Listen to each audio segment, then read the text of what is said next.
उसके हाथ में एक वो था, डंडा था, उससे इसने पीछे से वार किया। उसके बाद उसको चुन्नी से उसका गला दबाया। फिर उसके बाद इसके पास एक तेज हथियार था, धारदार हथियार था, उससे उसको उसके सर पे और उसके जो सीना है उस पर भी चोट मारी। हमारे नारनौंद के पुलिस स्टेशन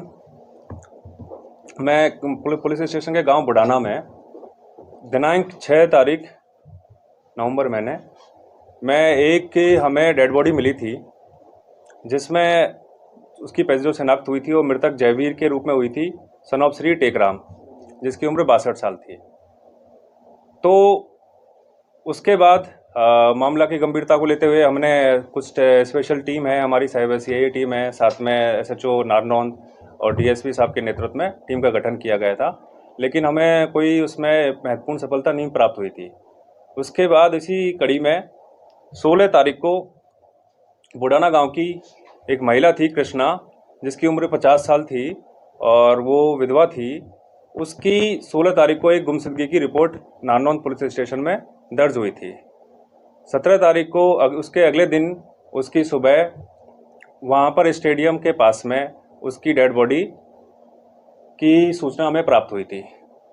तो दो लगातार, एक तो 6 तारीख को, एक दोबारा 17 तारीख को, दो हमारी जो डेड बॉडी हमें प्राप्त मिली थी, उनकी सूचना हमें मिली थी। तो हमने मामला की गंभीरता को समझते हुए हत्या की धारा में मुकदमा दर्ज कर दिया था और मामला की पुनः गंभीरता को समझते हुए एक एसआईटी का गठन किया गया था, जिसका नेतृत्व हमारे जो डीएसपी नारनौंद है, राज सिंह, उनके साथ साथ एसएचओ नारनौंद, सीआईए हमारे इंचार्ज हैं सुनील, उसके बाद स्पेशल स्टाफ हैं पवन के इंचार्ज हैं, और हमारी जो साइबर सेल है उसके इंचार्ज हैं विपिन।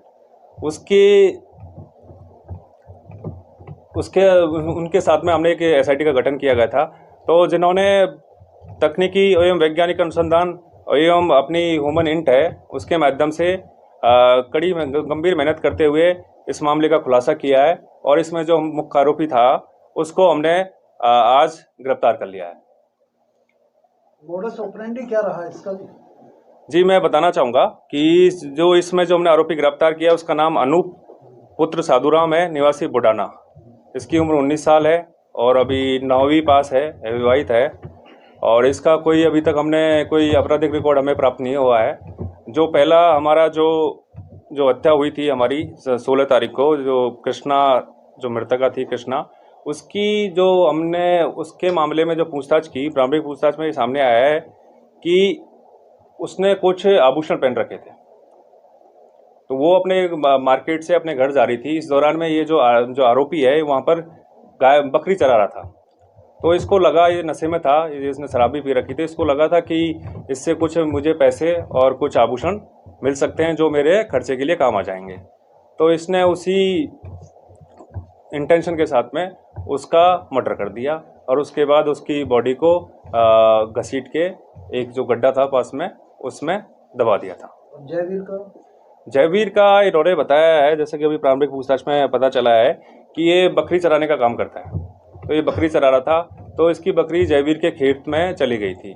इस दौरान इनकी कहासुनी हो गई थी। उस कहासुनी की रंजिश रखते हुए इसने शाम को जाके और उस जयवीर का मर्डर कर दिया। पहले भी इसने कोई क्राइम वगैरह किया है? इसका अभी तक की जो हमारी जांच है उसमें अभी कोई इसका क्रिमिनल रिकॉर्ड अभी तक सामने नहीं आया। सेम शख्स अभी? जी, दोनों मामलों का जो मुख्य आरोपी है वो एक ही है और वो है अनूप पुत्र साधुराम, निवासी बुडाना। ये फरार हुआ था और कहां से इसे गिरफ्तार किया? जी, हत्या करने के बाद ये कहीं भी फरार नहीं हुआ था, ये अपने घर पे ही था।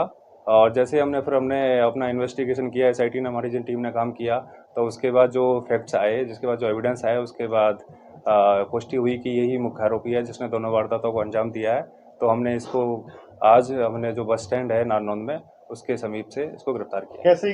जी, देखो, ये शराब का आदी है। ये चीज़ें तो सामने आ गई हैं। बाकी अभी हम इसको आज कोर्ट में पेश करेंगे, उसके बाद इसका रिमांड लेंगे और गहनता से पूछताछ करेंगे। जो भी सवाल आपने पूछा है उस एंगल पर भी हमारे दिमाग में उस एंगल पर भी हम काम कर रहे हैं, जिससे पता चल सके।